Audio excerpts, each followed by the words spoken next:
All right, in this video, I want to just talk briefly about Game of Thrones The Last Watch, which is the behind-the-scenes documentary about the filming and production of Season 8 of Game of Thrones. In this documentary, you get lots of behind-the-scenes footage and interviews with the creators, and just lots of perspective from different actors and crew members around what it was like to make Season 8. I'm not going to summarize the whole thing in this video, but I will give a few of my reactions and reflections. I'm going to spoil everything, but this is really not the type of documentary where spoilers matter, in my opinion. So yeah, what were my general reflections and reactions? First, it was just really impressive to see the sheer volume and audacity of the work that went into creating Season 8. There was a quote that one of the people in the documentary had, which was that basically they had to do a movie-style production, but on the budget and the timeline of a TV show. So, really challenging. And they talked about how by the time they got to Season 8 of Game of Thrones, it was so big, much bigger than any of the other seasons of Game of Thrones. And just person after person kept talking about how it's so big and it could not get any bigger. Here are some examples that I thought were especially interesting. The first was that it took about 7 months to build the King's Landing set, which is prominently featured at the end of the season. 7 months for one set is a lot. Another one was that it took 11 weeks or 55 nights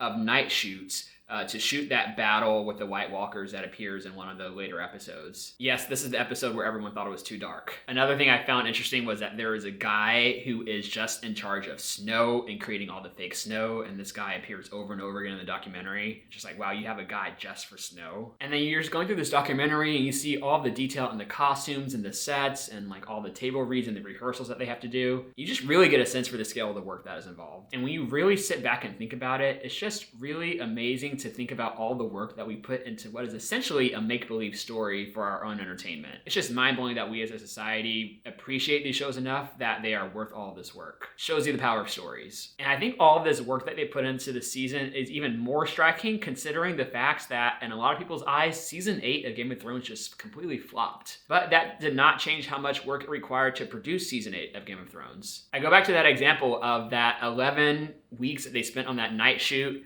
for that one episode, and most people's reaction to that episode was cool, but it was too dark. And it's like all that 11 weeks just kind of out the window. And to be honest, when you really think about it, the execution of the show on just a fundamental production level was really good. Where I think most people had the problem was just the story and the pacing. And for me personally, just that everything was happening so fast and so rushed, and so it became hard to really believe some of the choices that the characters were making, especially Daenerys's decision at the end that actually, I'm gonna burn the whole city down. I think I needed a little more character development for that. But at the end of the day, that's really a story and pacing problem. That's not a production execution problem. But it's like, yes, that King's Landing set that they spent 7 months on, it was amazing.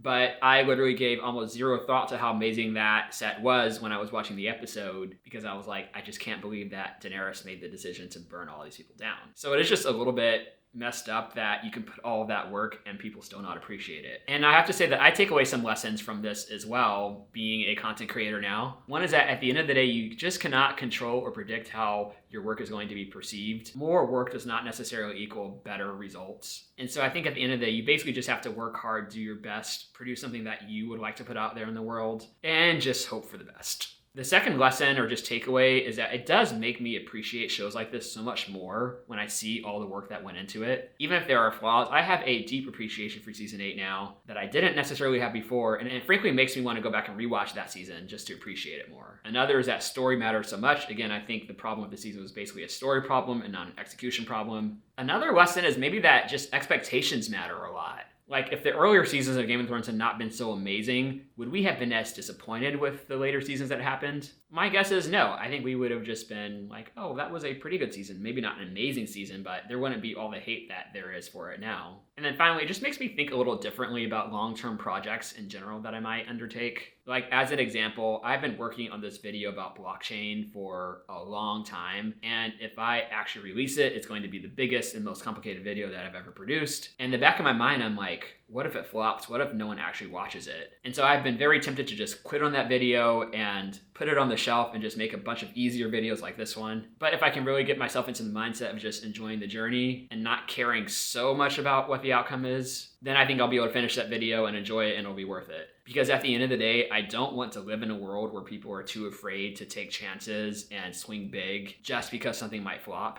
And so I have to do my best to live that myself. All right, with that, just to summarize, I think that this was a really nice look behind the scenes, and it added a lot to my experience of Season 8 of Game of Thrones, and so I highly recommend that you watch it. All right, that'll do it for this video. If you have any thoughts on Season 8 of Game of Thrones, or if you did watch Game of Thrones The Last Watch, please let me know in the comments down below. As always, if you like this video, hit the like button, which will help others find it, and subscribe for more. Peace.